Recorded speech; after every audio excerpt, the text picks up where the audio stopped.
සුබ දවසක් කියලා ප්‍රාර්ථනා කරනවා මගේ යාළුවෝ සියලු දෙනාටම. ඉතින් ඔන්න අදත් ආවම අලුත් වීඩියෝ එකක් අරගෙන අද කතා කරන්න බලාපොරොත්තු වෙන්නේ මෙන්න මේ DC 12 volt car amplifier කියන sub amp එක ගැන තමයි අද කතා කරන්න බලාපොරොත්තු වෙන්නේ. ඉතින් හැම දෙයකටම කලින් පුංචි ඉල්ලීමක් කරනවා මගේ YouTube channel එක තවමත් subscribe කරලා නැත්නම් subscribe කරන්න. එහා පැත්තේ bell icon එකත් click කරන්න.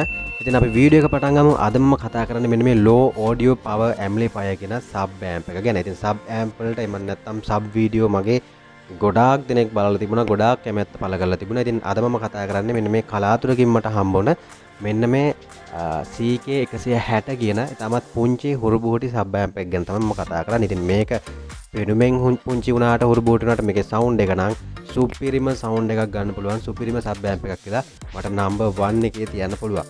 ඉතින් ඇයි මම එහෙම කියන්නේ? ඇත්තටම මේක පුංචි වුණාට අපිට සම්බන්ධ කරන්න හරි ලේසි, පොඩි ඉඩකුණක් තියන්න පුළුවන්. සුපිරිම සවුන්ඩ් එකක් ගන්න පුළුවන්, සුපිරිම සබ් ඇම්ප් එකක් කියලා මට මේක හඳුන්වන්න පුළුවන්. ඉතින් මේකේ හැඩේ නම් හැඩතලේ නම් අපිට මතකයි අපි වොට් 200 සබ් ඇම්ප් එකක් ගැන කතා කරලා. ඉතින් මේ වීඩියෝ එක මගේ බැලුවේ නැති කට්ටිය ඉන්නවනම් ඔන්න ඒ උඩ link එකට ගිහලා ඒක බලන්න පුළුවන්. ඉතින් මේකත් ඇත්තටම ඒ විදියමයි, ඒ හැඩේමයි, ටිකක් සයිස් එක පුංචි 160 කියලා මේක සඳහන් කරලා තියෙනවා. වොට් 100 කියලා මෙතන සඳහන් කරලා තියෙනවා. ඉතින් අපේ වොට් 200 සබ් ඇම්ප් එක වගේමයි වෙනස තියෙන්නේ මෙතන fuse එකක් නැහැ. අපේ සබ් ඇම්ප් එකේ නම් fuse එකක් තිබුණා. නමුත් මේකේ fuse එකක් නැහැ. අපි කතා කරමු කොහොමද මේකට වෝල්ටේජ් ලබා දෙන්නේ. මගේ වීඩියෝ පළවෙනිටම බලන කෙනෙක් නම් සමහරවිට මේක දන්නේ නැතුව ඉතින් කොහොමද කරන්නේ කියලා. ඒ නිසා මම මුලින් ඉඳලා කියලා දෙන්නම් මේකට කොහොමද වෝල්ටේජ් අපි දෙන්නේ කියලා. ඉතින් ඕගොල්ලන්ට බලා ගන්න පුළුවන් මේකේ අපිට ඉදිරිපස 12 වෝල්ට් සලකුණු කරලා දෙනවා. අපි මෙතෙන් තමයි 12 වෝල්ට් දෙන්නේ. ඊළඟට ග්‍රවුන්ඩ් කියලා සඳහන් කරලා දෙනවා. අපි එතෙන්ට තමයි ග්‍රවුන්ඩ් එක දෙන්නේ. එතකොට මේ මැද පින් එක මොකද්ද? මැද පින් එක තමයි අපි සාමාන්‍යයෙන් ස්විච් එකක් දාලා මේ සබ් ඇම්ප් එක ඔන් ඔෆ් කරගන්නට පුළුවන්. මෙන්න මේ මැද පින් එකට 12 වෝල්ට්ම තමයි දෙන්න ඕන. මම නම් දෙන්නේ මෙතනින් මේ පැත්තට වයර් එකක් කපල් කරලා තමයි මම දැනට ඕගොල්ලෝට වීඩියෝ එකට කරන්නේ. නමුත් ඕගොල්ලෝ සම්බන්ධ කරනවා ඕගොල්ලොන්ට පුළුවන් ස්විච් එකක් හරහා මේක දෙන්න. ඊළඟට ඕගොල්ලොන්ට බලා ගන්න පුළුවන් රතු පාටින් ඒ වගේම සුදු පාටින් ඕගොල්ලොන්ට මේකේ ඕගොල්ලෝ දන්නවා අපිට ඔඩියෝ ඉන් එක එම නැත්නම් අපි ඉන්පුට් එකක් දෙන්නේ මෙන්න මේ ජැක් එකට. එතකොට මම දෙන්නේ සාමාන්‍යයෙන් මෙන්න මේ වගේ ජැක් එකකින්. මොකද මම ෆෝන් එකකින් මේකට දෙන නිසා මේ ජැක් එකකින් මම දෙන්නේ. ඕගොල්ලොන්ට පුළුවන් කාර් සෙටප් එකක් තියෙනවා නම් කාර් සෙටප් එකේ පිටිපස්සෙන් අවුට්පුට් එකක් මේකට ඉන් කරන්න. ඉතින් ඒකේ වීඩියෝ එකත් මෙන්න මේ link එකට ගිහින් බලන්න පුළුවන් කොහොමද කාර් සෙටප් එකකට සබ් ඇම්ප් එක හයි කරන්න කියලා. ඊළඟට අපේ වොලියම් කන්ට්‍රෝල් එක අපිට වැඩි අඩු කරාම මේක වොලියම් එක වැඩි කරගන්න පුළුවන්. ඊළඟට ඕගොල්ලන්ට මේ ස්විච් එක ගැන මම එදත් කතා කරා. මේ ස්විච් එක ඇවිල්ලා අපිට ෆුල් පැත්තට දැම්මුත් පුළුවන්. සාමාන්‍යයෙන් කටහඬත් එක්කම බේස් එක ගන්න. එහෙම නැත්නම් අපිට අනිත් පැත්තට දාගත්තොතින් කටහඬ නැහැ. සාමාන්‍යයෙන් ලෝ එක විතරයි, බේස් එක විතරයි අපිට ඇහෙන්නේ. එතකොට මේ බේස් පැත්තට විතරයි දැම්මහම තමයි මෙන්න මේ කන්ට්‍රෝල් එක වැඩ කරන්නේ. එතකොට මේ ස්විච් එක මේ පැත්තට වම් පැත්තට දැම්මහම තමයි මේ කන්ට්‍රෝල් එක වැඩ කරන්නේ. එතකොට ෆුල් පැත්තට දැම්මට මේ කන්ට්‍රෝල් එක වැඩ කරන්නේ නැහැ. ඒක නිර්මාණය කරලා තියෙන්නේ මෙන්න මේ බේස් එක විතරක් වැඩි කරන්න, බේස් එක වෙනම වැඩි කරගන්න ක්‍රමයක් තමයි ඔයගොල්ලෝ අපිට මේ ලබා දීලා තියෙන්නේ. ඉතින් ඒක කන්ට්‍රෝල් එක වැඩ කරන්නේ ඒ ස්විච් එකේ පැත්තට දැම්මම ඊළඟට පවර් ලයිට් ඉන්ඩිකේටර් එක මේ පැත්තෙන් බලා ගන්න පුළුවන්. ඉතින් අමුතුවෙන් කතා කරන්න දෙන්නේ විශේෂයෙන්ම කතා කරන්න තියෙන්නේ මේක ඉදිරිපස ඔය ටික. ඊළඟට හීට් සිංක් එක අපිට බලා ගන්න පුළුවන්. ඇත්තම රස්නේ තාපය උරා ගන්න. ඒ නිසා රත් වීම ටිකක් අඩුයි. රත් උනත් කිසිම ප්‍රශ්නයක් නැහැ. ඉතින් මම මේක චෙක් කරන්න ගන්න මෙන්න මේ 16යි ඇම්පියර් 4 ohms ස්පීකර් එකක් මම ගන්න අල්ලට ස්පීකර් එකක්. ඕගොල්ලන්ට මේ ස්පීකර් එක දාලා වුණත් කිසිම ගැටලුවක් නැහැ. සබ් ඇම්ප් එක එහෙම නැත්නම් සබ් ඇම්ප් එක සම්බන්ධ කරන්න ගන්න පුළුවන් මේ ස්පීකර් එක. ඊළඟට මම දැනට මේ සබ් ඇම්ප් එකට කරන්ට් එක දෙන්නේ මම නැත්නම් 12 වෝල්ට් ලබා දෙන්නේ මෙන්න මේ මගේ 5 ඇම්පියර් ට්‍රාන්ස්ෆෝමර් එකෙන්. ඇත්තටම ඇම්පියර් ප්‍රමාණය නම් මදි.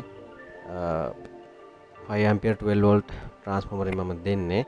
ඊළඟට විශේෂයෙන්ම කියන්න ඕන ඕගොල්ලන්ට පුළුවන් මෙන්න මේ සබ් ඇම්ප් එක සම්බන්ධ කරගන්න. මම කලින් වීඩියෝ එකේදී කිව්වා වගේ බොක්ස් එකක් බෆල් සම්පූර්ණයෙන්ම සම්බන්ධ කරන තැන බෆල් හදන කෙනෙකුට දීලා සාමාන්‍යයෙන් ඔය මෙෂර්මන්ට් එකක් දීලා ඔයගොල්ලන්ට පුළුවන් මෙන්න මේ ස්පීකර් එක ඇතුළට දාලා සම්පූර්ණයෙන් ෆුල් සීල් සබ් එකක් හදා ගන්න පුළුවන්.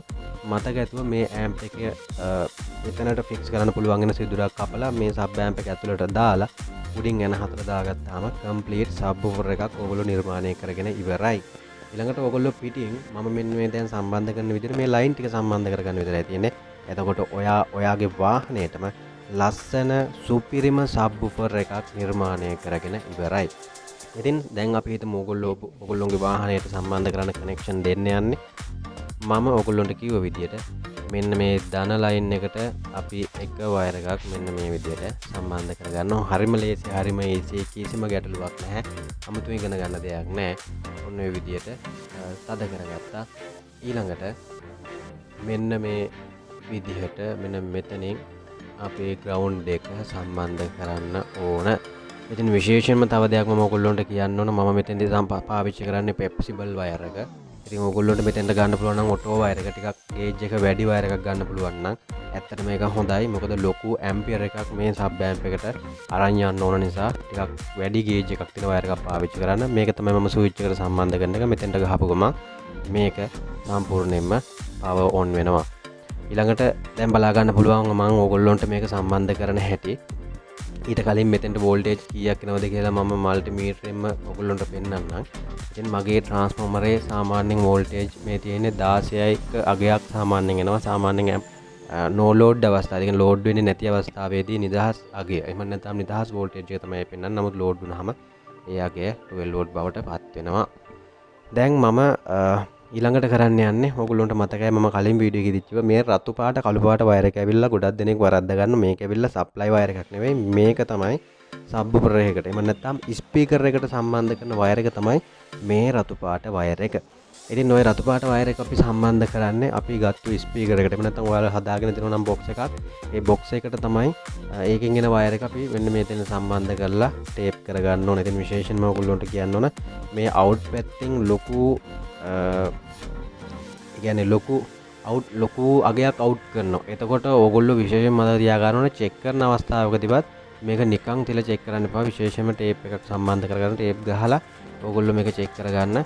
මොකද බැරි වෙලා හරි මේක ගෑවුනොත් ඒ අවුට් කරන බේස් පාර අනිවාර්යයෙන්ම මෙතනින් ෂෝට් වුනොත් කෙලින්ම මේක ඇතුලේ තියෙන ට්‍රාන්සිස්ටර් ඒ වගේම කැපැසිටර් පවා පුපුරන්න පුළුවන්, හානි වෙන්න පුළුවන්. ඉතින් මෙන්න මේ විදිහට මම මේ ස්පීකර්ට මගේ සම්බන්ධ කරගත්තා. මම මෙන්න මේ විදිහට ස්පීකර්ස් එක සයිඩ් එකෙන් ඕගොල්ලන්ට බලා ගන්න පුළුවන් තියාගන්නවා. ඊළඟට මම දැන් මේකට ලයින් ඉන් කරන්න යන්නේ. ඉතින් ලයින් ඉන් එකට මම දෙනවා මගේ ළඟ තියෙන මෙන්න මේ ජැක් එක මම සම්බන්ධ කරන්නේ.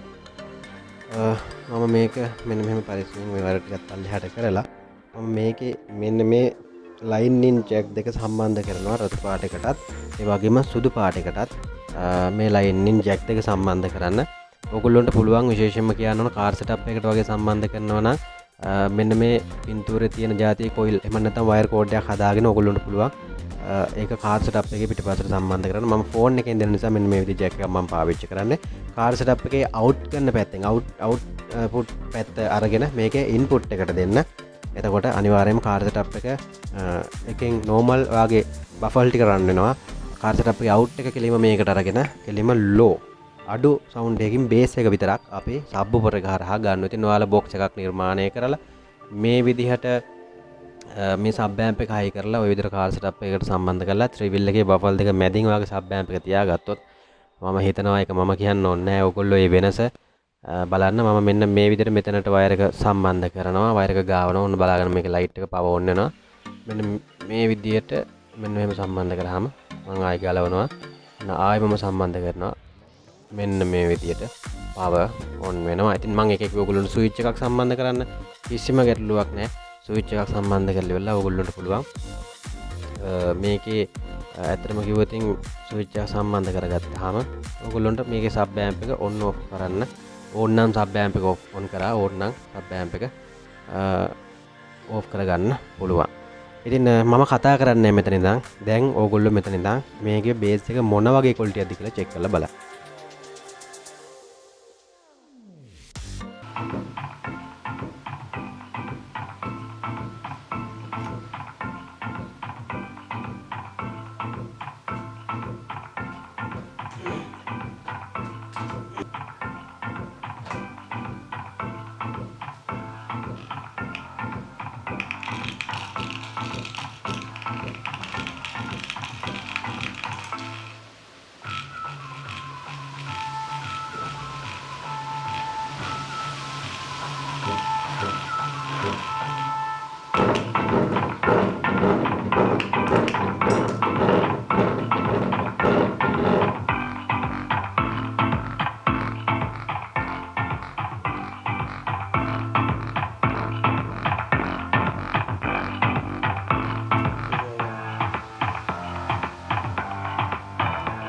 ඉතින් ඔයගොල්ලන්ට මම කිව්වා මගේ ට්‍රාන්ස්ෆෝමරේ සාමාන්‍යයෙන් ඇම්පියර් ප්‍රමාණය මදි කියලා. මම මේකේ වොලියුම් වැඩි කරාම දැන් බලා ගන්න පුළුවන් මෙන්න මේ ලයිට් එක ඉන්ඩිකේටර් එක පේනව නේද? ලයිට් එක සාමාන්‍යයෙන් බ්ලින්ක් වෙනවා. ඒකෙන් කියන්නේ සාමාන්‍යයෙන් ඇම්පියර් ප්‍රමාණය මදි.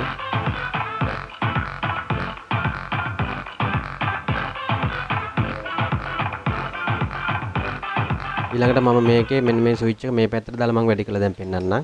එතකොට සාමාන්‍යයෙන් කටහඬ නැහැ. ඔයගොල්ලන්ට මේකේ බේස් එක විතරයි ඇහෙන්නේ. දැන් බලා ගන්න.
දැන් මම පෙන්නන්නේ මගේ ළඟ තිබිච්ච මම හදාගත්තු බෆල් එකක් තියෙනවා.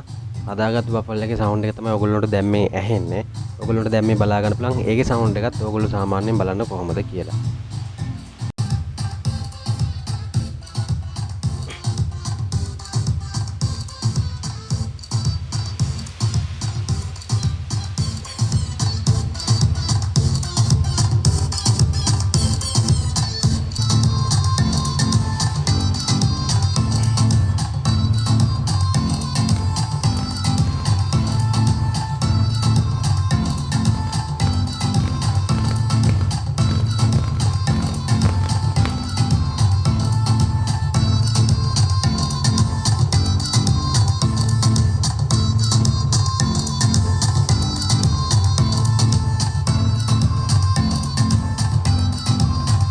මේ ඔයගොල්ලන්ට පේන්නේ මම මේකේ ස්විච් එක මම වම් පැත්තට දාලා තියෙන්නේ. එතකොට ඇහෙන්නේ සාමාන්‍යයෙන් බේස් එක විතරයි, කටහඬක් මුකුත් නැහැ. තව වැඩි කරන්න බෑ. වැඩි කරොත් මේ සබ් ඇම්ප් එක ඕෆ් වෙනවා.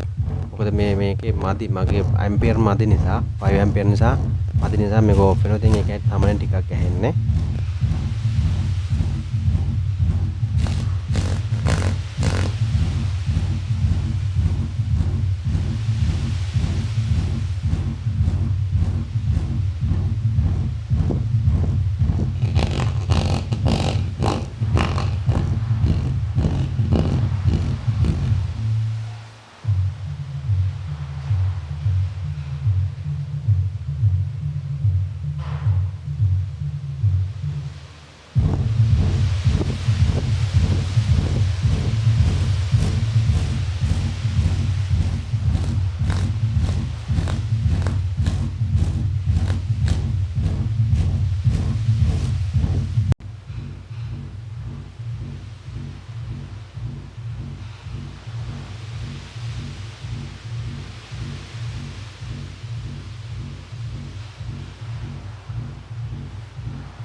සාමාන්‍යයෙන් සින්දුවක් දාලා මම ඕගොල්ලන්ට දැන් පෙන්නන්නම්. මම කතා කරන්නේ නැහැ. ඕගොල්ලෝම බලන්න සාමාන්‍යයෙන් කොහොමද මේකේ සවුන්ඩ් කියලා.